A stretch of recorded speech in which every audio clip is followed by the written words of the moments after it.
करो फजान से, ठीक है। अब कहानी क्या है? कहानी ये है कि भाई जैसे मैंने बोला LICL है ना, थोड़ा सा कोवेलेंट बॉन्ड और देखते हैं। कोवेलेंट बॉन्ड क्या कहता है? कोवेलेंट बॉन्ड हमको कहता है कि भाई इलेक्ट्रॉन्स का बीच में होना, जैसे अगर दो एटम शेयर कर रहे तो इलेक्ट्रॉन्स का दोनों के न्यूक्लियस के बीच में आना, ये कोवेलेंट बॉन्ड है ना। और आयोनिक बॉन्ड क्या होता है? आयोनिक बॉन्ड क्या कहता है हमको?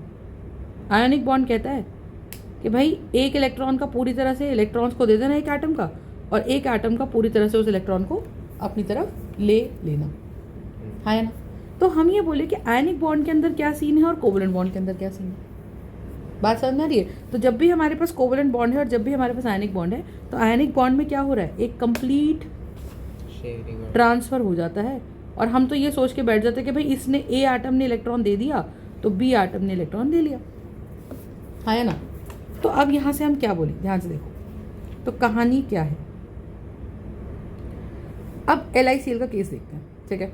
LICL के केस में सीन क्या है कि Li हमको पता है Li इज एटॉमिक नंबर 3, तो 3 protons equals to 3 electrons, so configuration is 2 1, सही है। Li in order to complete its octet, chlorine's atomic number is what? 17, so configuration is what? 2 8 7। तो ये क्या करेगा? ये एक इलेक्ट्रॉन गेन कर लेगा, तो क्लोरीन पे कैसा चार्ज आएगा? 17 protons is not equals to 18 electrons, तो यहाँ पे चार्ज कैसा आ गया? Cl-1, और यहाँ Li पे चार्ज कैसा आ गया? +1, है ना। तो we will have Li+1 and we will also have Cl-1। अब हमने सोचा था कि ये बन गया है भाई कैटायन और ये बन गया भाई एनायन। तो पहली बात तो मैं लिथियम का साइज़ अब छोटा बनाऊंगी, क्यों? क्योंकि मुझे पता है कि लिथियम का साइज़ अपने पेरेंट एटम से भी छोटा होता है, तो ये मेरा Li+ है। और Cl का साइज़ मैं और बड़ा बनाऊंगी, तो मेरे को लगा था ऐसे बन जाएंगे कि भाई Cl नेगेटिव ऐसा है और Cl नेगेटिव की इलेक्ट्रॉन की वेव यहाँ घूम रही है इस तरीके से, बोलो है ना, ये इलेक्ट्रॉन की वेव घूम रही है यहाँ पे, और यहाँ पे हम कह रहे हैं लिथियम के इलेक्ट्रॉन की वेव घूम रही है। तो हमें लगा कि भाई चुपचाप आएंगे, लिथियम इधर से आएगा और ये इधर से आएगा और दोनों आके क्या कर देंगे बताओ? ये लिथियम इधर से आएगा, क्लोराइड इधर से आएगा, दोनों बस चिपक के बैठ जाएंगे। दोनों चिपक के बैठ गए तो बॉन्ड हमारा यहाँ पे बन गया। तो अगर दोनों चिपक के बैठ गए और बॉन्ड हमारा बन गया तो अब क्या करेंगे बताइए? दोनों अगर चिपक के बैठ गए और बॉन्ड हमारा बन गया तो क्या करेंगे? तो हम कह रहे हैं हम तो यही एक्सपेक्ट कर रहे थे, लेकिन हुआ क्या? क्योंकि लिथियम का साइज़ बहुत स्मॉल है। कैसा है? लिथियम का साइज़ बहुत स्मॉल है। तो स्मॉल होने के कारण क्या होगा कि लिथियम के न्यूक्लियस की फोर्स ऑफ अट्रैक्शन क्या कर रही है बताओ? सिर्फ अपने इलेक्ट्रॉन्स को तो पुल कर ही रही है, पर उनके बाहर भी उसकी अट्रैक्शन जा रही है। और नॉर्मली अगर लिथियम क्लोराइड के पास आके चिपक के बैठ गया, नॉर्मली अगर लिथियम क्लोराइड के पास आके यहाँ पे बैठ के चिपक गया तो क्या होगा मुझे बताओ? कि भाई ये जो क्लोराइड है ना, ये जो क्लोराइड है, ये क्लोराइड के सारे इलेक्ट्रॉन्स, क्यों ऐसा? क्योंकि क्लोराइड का साइज़ बड़ा है, तो इसके जो इलेक्ट्रॉन्स है वो न्यूक्लियस से बहुत दूर है। न्यूक्लियस से इलेक्ट्रॉन्स बहुत दूर हैं, इसका मतलब क्या हो जाएगा मुझे बताओ? क्या होगा? फोर्स ऑफ अट्रैक्शन बहुत ही कम हो जाएगी। जब फोर्स ऑफ अट्रैक्शन कम हो जाएगी तो क्या होगा कि भाई वो इलेक्ट्रॉन्स कैसे कहलाए जाएंगे? Loosely held. तो हम इसमें बात लिखेंगे कि as the size of an ion increases, as the size of the anion increases, the electrons are loosely held. The electrons are loosely held. सही बात है। As the size of the anion increases, the electrons are loosely held. Electrons हमारे क्या है? loosely held है। बात समझ नहीं? और जब हमारे electrons are loosely held है तो हम कह रहे हैं कि लिथियम प्लस क्या कह रहा है? लिथियम का साइज छोटा है। Lithium is very small in size. तो लिथियम का साइज छोटा होने के कारण क्या हो जाएगा कि भाई उसका lithium plus holds it's electrons very tightly, तो उसने अपने इलेक्ट्रॉन्स को बहुत टाइटली होल्ड कर रखा। अब अगर ऐसा हो गया है ना, लिथियम प्लस ने अपने इलेक्ट्रॉन्स को बहुत टाइटली होल्ड कर रखा है और क्लोराइड ने अपने इलेक्ट्रॉन्स को टाइटली होल्ड नहीं कर रखा है, तो क्या होगा मुझे बताओ? होगा ये कि जब लिथियम प्लस जाके बैठेगा किसके पास? क्लोराइड के पास, सही है। तो क्या करेगा? लिथियम कहेगा क्लोराइड को कि भाई तूने अपने इलेक्ट्रॉन्स को लूजली हेल्ड कर रखा है, अब ऐसा कर, मैं तेरे पास आ गया तो मैं तो पॉजिटिव चार्ज हूँ, तो मैं, और ये इलेक्ट्रॉन्स हैं यहाँ पे, तो इलेक्ट्रॉन्स की वेव नेगेटिव होती है। तो अगर इलेक्ट्रॉन्स की वेव नेगेटिव होती है तो ये क्या करेगा? ये कहेगा क्लोराइड को कि भाई ऐसा है कि मैं आया तो आयोनिक बॉन्ड बनाने था। आयोनिक बॉन्ड बनाने का मतलब क्या होता है कि Li पे कैसा चार्ज है, पॉजिटिव, और Cl पे कैसा चार्ज है, नेगेटिव। तो ये वाले जो इलेक्ट्रॉन्स हैं हमारे वो किधर की तरफ आ जाएंगे, सारे के सारे इलेक्ट्रॉन्स को खींच के ये इलेक्ट्रॉन की डेंसिटी को यहाँ ले आएगा बीच में, सारी डेंसिटी को खींच के यहाँ ले आएगा बीच में यहाँ। तो जो इलेक्ट्रॉन्स पहले पूरे में घूम रहे थे वो इलेक्ट्रॉन्स अब पूरे में ना रह के, वो इलेक्ट्रॉन की वेव पूरे में ना घूम के electron density will be pulled exactly towards the centre. तो यहाँ पे हमारे सारे इलेक्ट्रॉन्स इकट्ठे हो जाएंगे यहाँ इस एरिया में, सर नहीं, और यहाँ पे पीछे की तरफ बहुत कम रह गए पर मेजॉरिटी इलेक्ट्रॉन्स बीच में आ गए। तो क्या बीच में इलेक्ट्रॉन्स का आना ही तो कोवेलेंट बॉन्ड है, सही बात है।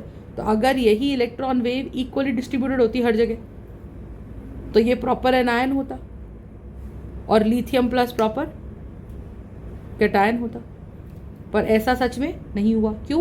क्योंकि जैसे ही लिथियम नेगेटिव प्लस था और Cl नेगेटिव था, और Cl नेगेटिव का साइज कैसा था, बहुत बड़ा था, और जब बहुत बड़ा था तो that was loosely held, and because it was loosely held तो उसके सारे इलेक्ट्रॉन्स कहाँ आ जाएंगे, टुवर्ड्स दी सेंटर आ जाएंगे।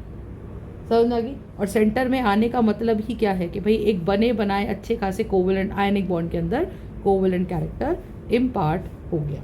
समझ में आ गई? तो हम इसको ऐसे बोलते हैं कि लिथियम ने क्या करा, लिथियम ने, बुक्स ऐसे दिखाती है कि भाई अगर ये लिथियम प्लस है और ये हमारा एनायन है तो इसकी शेप बदल गई, और शेप बदल के न्यूक्लियस तो वहीं रहा पर सारी इलेक्ट्रॉन डेंसिटी कहाँ आ गई, बिल्कुल इधर की तरफ ज़्यादा इकट्ठी हो गई इस तरह से।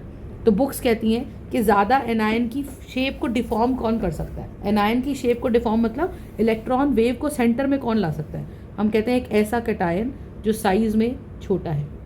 फ़ायदा, जितना छोटा कैटायन होगा उतना उसका न्यूक्लियस एनायन के पास पहुंचेगा, जितना उसका न्यूक्लियस एनायन के पास पहुंचेगा उतनी ज़्यादा वो उसके इलेक्ट्रॉन्स पे फोर्स ऑफ अट्रैक्शन लगा पाएगा, और उतनी ज़्यादा उसके इलेक्ट्रॉन्स को जो इक्वली डिस्ट्रीब्यूटेड है उनको सेंटर में अपनी तरफ खींच सकता है। फंडा समझ में आया या नहीं, बताइए। Li के पास थोड़ा पास नहीं आ रहा, ये अपने क्लोरीन अपने ही एटम के अंदर इलेक्ट्रॉन्स को शिफ्ट करा रहा है। तो क्लोरीन जब अपने ही एटम के अंदर इलेक्ट्रॉन्स को शिफ्ट करा रहा है तो एग्जैक्टली कहाँ रह रहे हैं वो, बिल्कुल सेंटर के अंदर रह रहे। बात समझ में आई? कंसेप्ट क्लियर है? तो हम कह रहे हैं कि रह रहे वहीं है, एटम के अंदर ही है, क्लोराइड के एटम के अंदर ही हैं इलेक्ट्रॉन्स हमारे, बट वो जो इलेक्ट्रॉन्स क्लोराइड के एटम के अंदर है वो आ गए थोड़े एक तरफ। तो आप देखो, अगर क्लोराइड की हाल देखो तो ये वाली जो साइड है वो लेस इलेक्ट्रॉन्स है इस साइड पे, और इस बीच वाली साइड पे मोर इलेक्ट्रॉन्स है। तो जहाँ पे मोर इलेक्ट्रॉन क्लाउड होता है, क्या उस साइड को हम नेगेटिव पोर्शन कह सकते हैं, और जहाँ पे लेस इलेक्ट्रॉन क्लाउड होता है उस साइड को हम पॉजिटिव पोर्शन कह सकते हैं। तो हम ये बोलेंगे जहाँ पे लेस इलेक्ट्रॉन क्लाउड है वो मेरा मोर पॉजिटिव पोर्शन है, और जहाँ पे मोर इलेक्ट्रॉन क्लाउड है उसको हम क्या कह सकते हैं, उसको हम कह सकते हैं नेगेटिव एंड। तो एक तरह से हम ये बोलेंगे कि कैटायन पोलराइजेज द एनायन। अब आप बोलो ऐसा कैटायन के ऊपर क्यों नहीं हो रहा, क्योंकि कैटायन का साइज छोटा है, कैटायन का न्यूक्लियस अपने इलेक्ट्रॉन्स के पास है, तो उसने क्या कर रखा है, अपने इलेक्ट्रॉन्स को कस के पकड़ा हुआ है। तो कैटायन के इलेक्ट्रॉन्स को मूव कराना एक कोने पे वो बहुत डिफिकल्ट है, क्योंकि एनायन कह रहा है भाई मैं अपने ही इलेक्ट्रॉन्स को कस के नहीं पकड़ पा रहा हूँ, तो कैटायन के इलेक्ट्रॉन्स को कैसे पुल करूँगा। तो हम ये बोलते हैं कि जितना ज़्यादा कैटायन पे पॉजिटिव चार्ज होगा कैटायन उतना ही छोटा होगा, और कैटायन जितना छोटा होगा उतना उसका न्यूक्लियस हमारे एनायन के पास आ जाएगा, उतना ज़्यादा वो उसके इलेक्ट्रॉन्स को बिल्कुल सेंटर में पुल करके ला सकता है।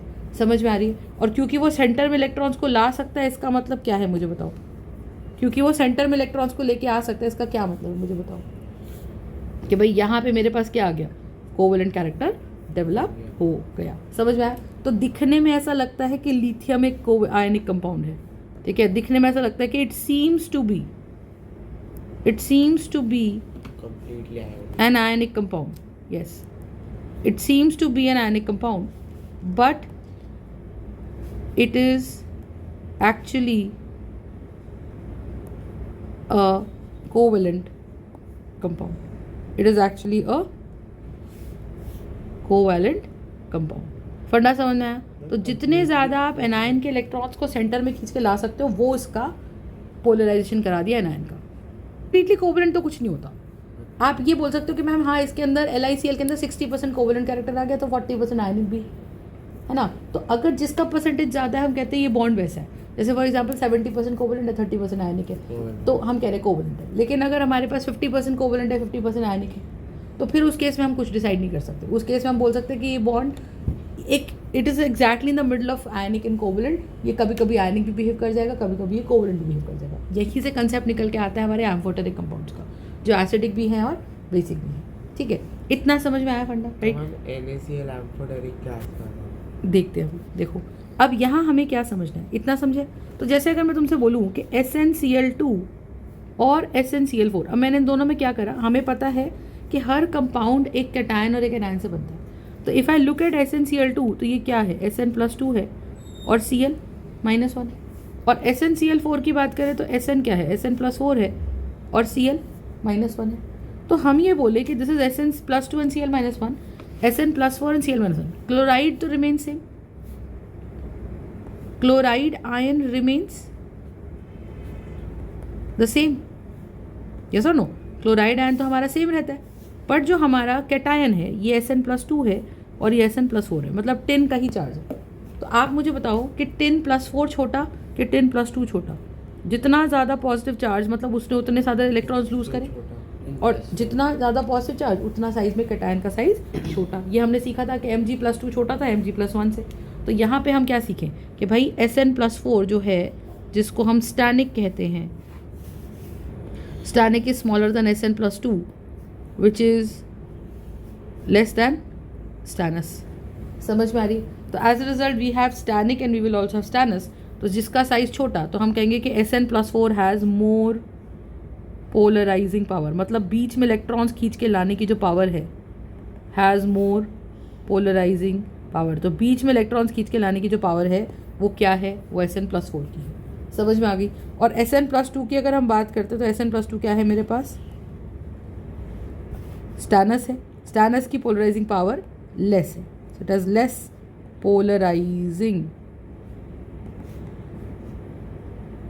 It has less polarizing power. समझ में आ रही है? फंडा समझ में आ गया? ठीक है, so it has less polarizing power. Got the point? ठीक है, so we have more polarizing power and we will also have less polarizing power. Got the point? So the idea here is what कि भाई अब ज़्यादा electrons, chloride के electrons को centre में pull करके कौन लाएगा, Sn+4। तो हम बोलेंगे Sn+4 वाला SnCl4 इज मोर कोवैलेंट। तो जिसका कैटायन जितना छोटा, तो अब ये सिंपल याद रखो, for more covalent character, फजान्स rule का पहला रूल, फजान्स रूल का, ये साइंटिस्ट का नाम था काईमीजर। ठीक है, काईमीजर फजान, जिसने ये रूल्स दिए थे, काईमीजर फजान। ठीक है, तो इसने रूल्स दिए थे। इसने बोला था कि एक आयनिक कंपाउंड के अंदर एक कोवलेंट कैरेक्टर भी हो सकता है। तो इसने बोला कि भाई कैटायन का, the cation must have high polarising power. Cation के बारे में इसने क्या बोला कि कोवलेंट कैरेक्टर हाई होने के लिए polarising power of cation should be high. तो cation must have high polarising, must have high polarising power. Second उसने क्या बोला, if it has high polarising power, second उसने क्या बोला कि cation must have high positive charge. और high polarising power कब होगी, so when cation must have high positive charge.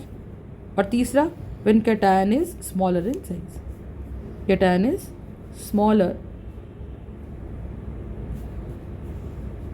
Cation is smaller in size.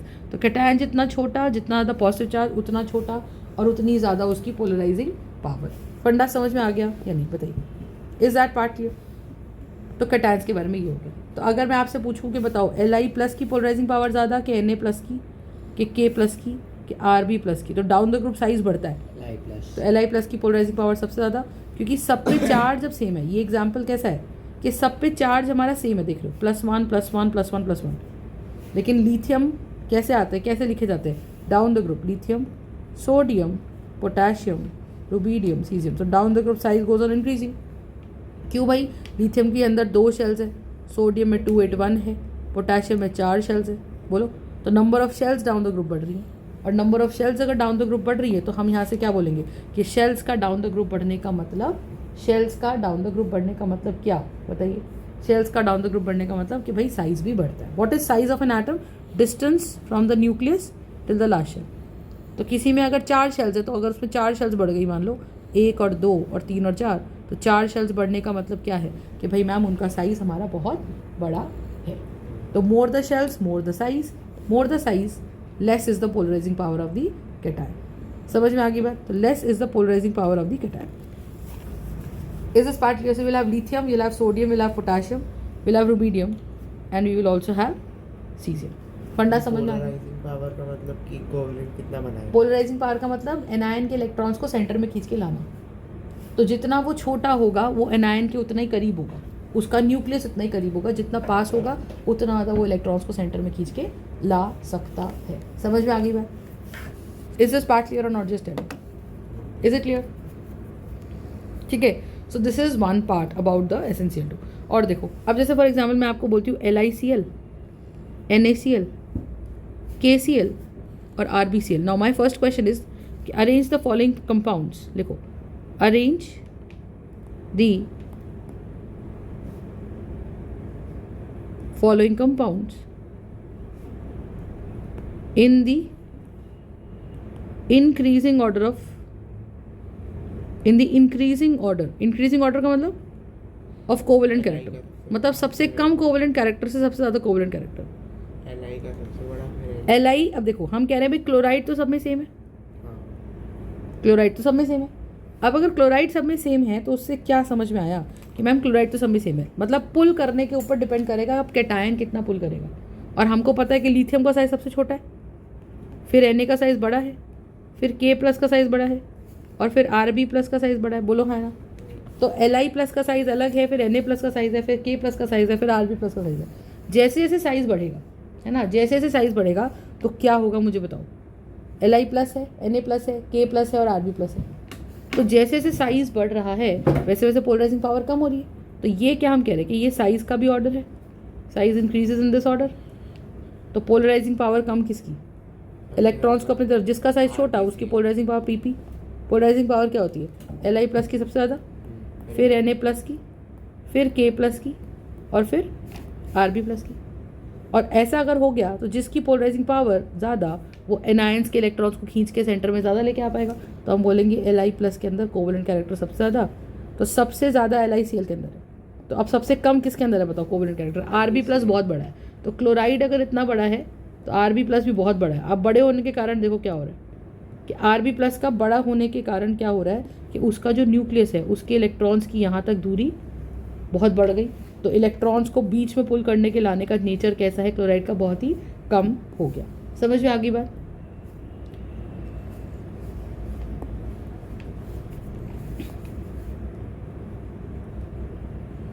Is this part clear? तो यहाँ से हम क्या बोलेंगे? We will have Li+, we will have Na+, we will have K+ and we will also have Rb+। ठीक है, तो हम बोलेंगे RbCl के अंदर कोवेलेंट कैरेक्टर सबसे कम, फिर KCl में थोड़ा ज़्यादा, फिर NaCl में थोड़ा और ज़्यादा, और LiCl में तो Li कैटायन है, क्योंकि इसीलिए हम बोलते हैं कि क्योंकि LiCl के अंदर Li कैटायन है और वो काफ़ी छोटा है तो वो अपनी तरफ नेगेटिव चीज़ों को खींचता है। और क्योंकि वो अपनी तरफ नेगेटिव चीज़ों को खींचेगा तो generally majority compounds of lithium are covalent. समझ में आ गई इतनी बात? ठीक है, तो इसके अंदर ये हमारा कोवैलेंट कैरेक्टर है। LiCl is more covalent than RbCl, then NaCl and then KCl। This is my order of covalent compounds. This is my order of covalent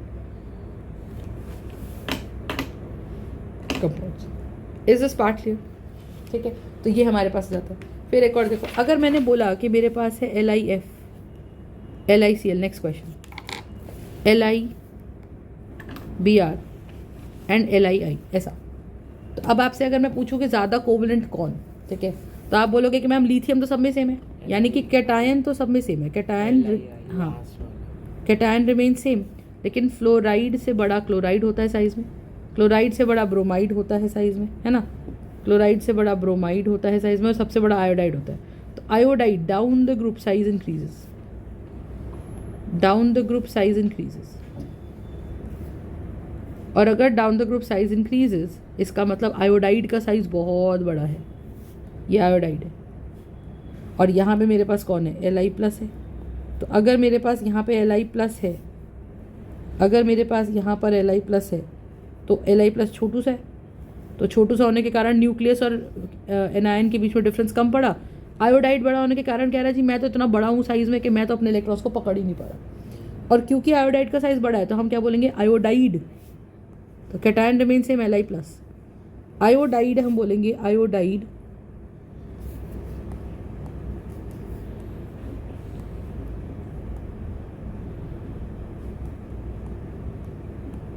is highly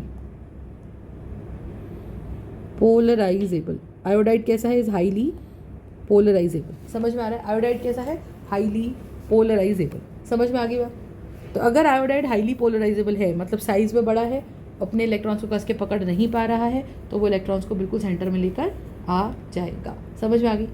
and because it is highly polarisable. समझ में आ गई इतनी बार? तो अब हम क्या बोलेंगे कि आयोडाइड पोलराइजेबल है। तो ईजी हाई पोलराइजेबिलिटी किसकी है? Iodide is highly polarizable. Then Br minus one, then Cl minus, सबसे कम पोलराइज है Li। सबसे ज़्यादा कोवलेंट कैरेक्टर किसमें? Li में, फिर Li Br में। क्योंकि किसके इलेक्ट्रॉन्स को सेंटर में खींच के ज़्यादा ला सकता है? जिसके एनायन का साइज बड़ा है। Then we have LiCl and then we have LiF। तो फजान रूल ने क्या बोला था? कीमीजर फजान ने क्या बोला था? उसने बोला एनायंस के लिए फोर्थ पॉइंट क्या है? Anions must have high polarisability, must have high और इजी पोलराइजेबिलिटी। बहुत इजी से उसके इलेक्ट्रॉन्स सेंटर में आ जाने चाहिए, और ऐसा तभी होगा जब एनायन अपने इलेक्ट्रॉन्स को कस के पकड़ेगा नहीं। सो मस्ट हैव हाई पोलराइजेबिलिटी। ऐसा कब होगा? When the size of anion is greater, when the size of anion is greater. और साइज ऑफ एनायन ग्रेटर कब होगा? when the anion has more negative charge, more negative charge है या down the group जाते तो size बढ़ता है। तो जितना एनायन ग्रुप में, पीरियोडिक टेबल के ग्रुप में डाउन द ग्रुप में ज़्यादा है, उतना ज़्यादा चांसेस है कि उसका साइज बड़ा होगा। तो ये मेरा कोवलेंट कैरेक्टर है कि सबसे ज़्यादा कोवलेंट कैरेक्टर का ऑर्डर हो गया कि भाई LiI is more covalent than LiBr, is more covalent than LiCl, is more covalent than LiF। पंडा समझ में आया? Is this part clear? So this is the idea. ठीक है, नेक्स्ट देखते हैं। अगर मैंने आपको ऐसे ही बोला MgO और एक मैंने आपको बोला MgS, तोड़ो इसको, तो we will have Mg+2 O-2, we will have Mg+2 S-2। अगर मेरे को पता है कि Mg+2 O-2 है और Mg+2 S-2 है, तो हम यहाँ से क्या बोले? कैटायन तो सेम है, कैटायन तो सेम है। और हमको पता है ओल्ड स्टाइल से टेपो, ये हमारे ग्रुप 16 का रूल है। तो ग्रुप 16 के एलिमेंट्स कैसे जाते हैं मुझे बताओ? ग्रुप 16 इज चाल्कोजेंस, तो इसमें ऑक्सीजन सल्फर है ना। Fe क्या होता है? सेलेनियम। Te क्या होता है? टेल्यूरियम। Po क्या होता है? पोलोनियम। और O क्या होता है? ऑक्सीजन। तो डाउन द ग्रुप जा रहे हैं तो क्या होगा मुझे बताओ? डाउन द ग्रुप जा रहे हैं तो ये ला oxygen, we have sulphur, we have selenium, we have tellurium, polonium. तो सल्फाइड का साइज डेफिनेटली बड़ा है। तो एनायन कौन अपने इलेक्ट्रॉन्स को कस के नहीं पकड़ रहा है? सल्फाइड। तो सल्फाइड नीचे है, साइज सल्फाइड का, साइज ऑफ सल्फाइड लिखो उसको, is greater than the size of oxide. तो जिसका साइज एनायन का बड़ा, वो अपने इलेक्ट्रॉन्स को कस के पकड़ नहीं रहा। जो अपने इलेक्ट्रॉन्स को कस के पकड़ नहीं रहा तो क्या होगा मुझे बताओ? कि भाई MgO इज आयोनिक और MgS इज कोवैलेंट। तो कोवैलेंट कैरेक्टर हमारा इसमें ज़्यादा हो जाता है। समझ में आ गई बात? ठीक है, इसमें एक रूल और होता है सूडो वैलेंसी का या सूडो इनर्ट गैस कॉन्फ़िगरेशन का। तो सूडो इनर्ट गैस कॉन्फ़िगरेशन में जब आऊँगी तब बताऊँगी, पर उसमें एक रूल के तौर पे आप लिखो कि the cations having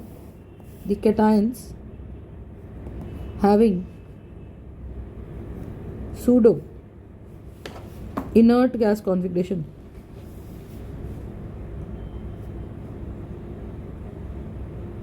the cations having inert gas configuration, okay, the cations having pseudo inert gas configuration have more polarizing power,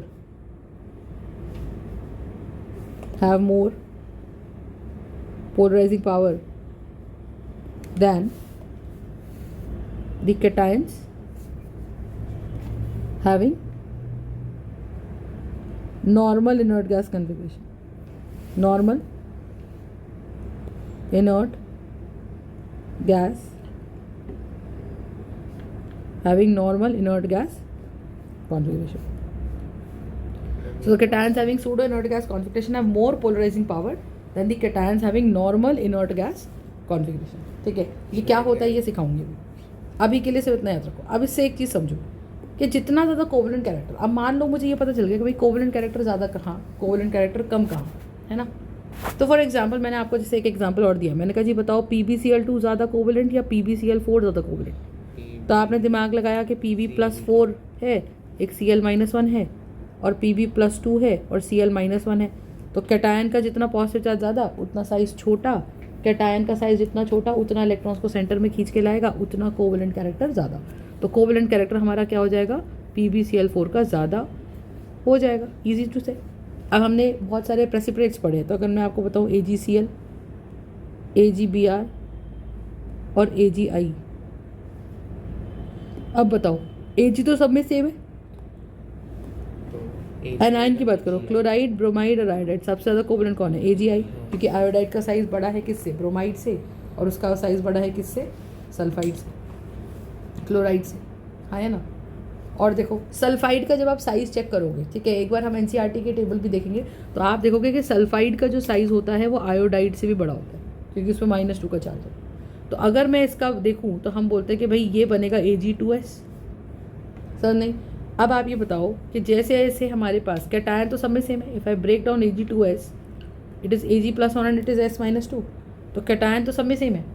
तो हम बोल रहे हैं कि भाई धीरे धीरे अगर लेफ्ट टू राइट चले तो कैटायन सेम है, और जैसे जैसे एनायन का साइज़ बढ़ रहा है तो एनायन ईजी होता जा रहा है कि भाई ठीक है ले जाओ मेरे इलेक्ट्रॉन सेंटर में. तो एनायन का पोलराइजेबिलिटी बढ़ता जा रहा है. तो हम यहाँ से क्या बोले कि we will have Ag+1 and we will have S-2.